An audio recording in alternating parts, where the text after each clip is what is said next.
अनामिका कौर। आइए नजर डालते हैं अभी तक की खास खबरों पर। अपना परिचय दीजिए। हमारा नाम श्री मोहन शिल्पकार, मैं पूर्वांचल जन मोर्चा का राष्ट्रीय अध्यक्ष हूँ। जी।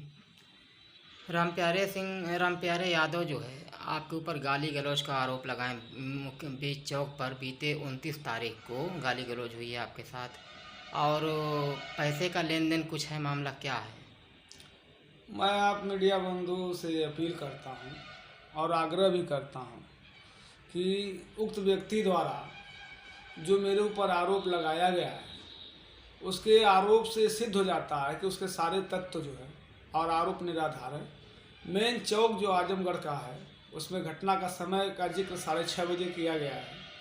6:30 बजे सुबह से एलवल पुलिस चौकी और थाना कोतवाली शहर पूरे रात दिन हमेशा अपने ड्यूटी पे मुस्तैद नज़र आते हैं। इसको आप भी मीडिया बंधु के भाई बंधु जानते हैं। अगर कोई घटना घटती है, वहाँ अगल बगल तमाम सीसीटीवी कैमरे लगे हुए हैं, उससे स्पष्ट पता चल जाएगा कि ये घटना घटित है या नहीं है। दूसरी चीज़ है कि सरकार उत्तर प्रदेश की 112 नंबर जो डायल पुलिस है वो सक्रिय है। उक्त व्यक्ति के पास उसका मोबाइल नंबर रहा होगा, उससे तुरंत सूचना दे सकते थे, लेकिन ऐसा उन्होंने नहीं किया। तीसरा मेरा प्रश्न और उत्तर भी मैं आपको बता रहा हूँ कि शहर कोतवाली मात्र 200 या 300 मीटर की दूरी पे चौक से है, और उस पे जो है कोतवाली में दरखास्त देकर कोतवाल महोदय को सूचना दे सकते थे, लेकिन ऐसा नहीं किया गया। उनके द्वारा 30 तारीख को आप मीडिया बंधुओं के सामने बयान दिया जा रहा है, पुलिस अधीक्षक को प्रार्थना पत्र दिया जा रहा है। ये कहाँ का न्याय उचित है? मात्र 12 से 24 घंटा भी नहीं हुआ, 12 से 24 या 18 घंटे के बीच में इतना बड़ा फर्जी दरखास्त बनाकर डायरेक्ट पुलिस अधीक्षक को देना, ये कहीं न कहीं एक कूटरचित साजिश का जो है इसमें गू आ रहा है। मुझे लगता है कि कुछ भ्रष्टाचारी पुलिस विभाग में भी मौजूद हैं, एसपी ऑफिस में भी मौजूद हैं, जो पूर्व के उनके खिलाफ मेरे द्वारा शिकायती पत्र दिया गया था, जिसमें जांच अधिकारी रहे हों, मेरा कुछ अनबन सा हुआ हो, वो उसको पिकअप पकड़ा रहे हैं, उसको मौका दे रहे हैं, उसको बल दे रहे हैं कि मेरी राजनीतिक छवि, सामाजिक छवि, आर्थिक शोषण करने के फिराक में है। पैसे के लेन देन के मामले में कूटरचित प्रार्थना पत्र पर आदेशित किया गया पुलिस अधीक्षक कार्यालय से। अब मुझे मालूम नहीं है कि पुलिस अधीक्षक ने साइन किया है, क्या कोई और भी जन सुनवाई में चाहे ट्रैफिक एसपी किए हों या कौन से एसपी किए हैं, उस बात पर जब इंक्वायरी कराई जाएगी तो पता चल जाएगा कि जिसमें 8 से 12 लोगों का नाम था, मात्र एक तनहा एक व्यक्ति सबके फर्जी हस्ताक्षर करके और बयान दर्ज कराकर अभियोग पंजीकृत कराया जा रहा है। लेकिन शहर कोतवाल द्वारा मुझको एक बार भी बुलाकर पूछा नहीं जा रहा है कि ये घटना से आपकी क्या सहमति, इसमें आपका क्या मामला है। अभियोग पंजीकृत करके मेरे सामाजिक प्रतिष्ठा पर एक प्रश्न चिन्ह खड़ा किया गया। परिचय दीजिए। रामप्यारे यादव, कहाँ के रहने वाले हैं? गंभीर बन आजमगढ़, अच्छा। वर्तमान निवास चंडेश्वर। तो बीते दिनों जो चौक पर गाली गलौज की मामला आया शिव मोहन शिल्पकार के द्वारा जी, उन्होंने आरोप लगाया आपके ऊपर कि ये गाली गलौज नहीं हुआ है, और सीसीटीवी कैमरा वहाँ रहता है और पब्लिक प्लेस पर रहता है, पब्लिक वहाँ जुट जाती है, पुलिस वाले रहते हैं। अगर ऐसी बात होती है तो क्या कहना है आपका?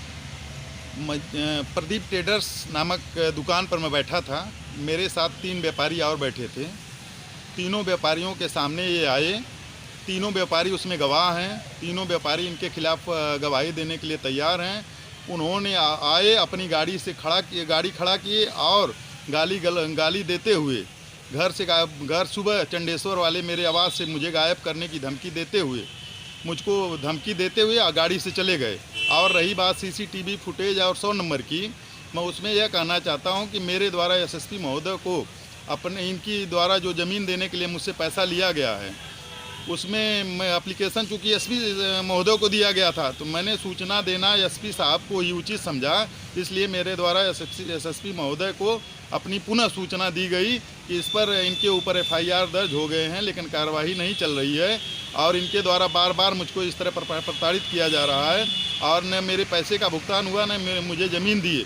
और उस ज़मीन के मामले में इनके एक जयराम यादव हाफिजपुर और महिला कल्याण विभाग के चपरासी शुक्लेश भी गवाह हैं, जिन्होंने इनके सामने, हम तीनों लोगों के सामने दस्तखत करते हुए 100 रुपये के स्टैम्प पर लिखा पढ़ी की गई है।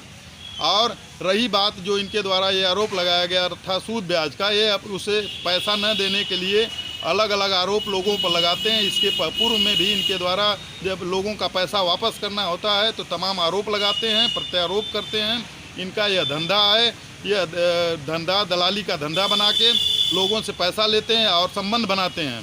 मुझसे भी संबंध बनाए, मुझको माला पहनाए, साल गिफ्ट में दिए, अम्बेडकर जी की मूर्ति गिफ्ट में दिए।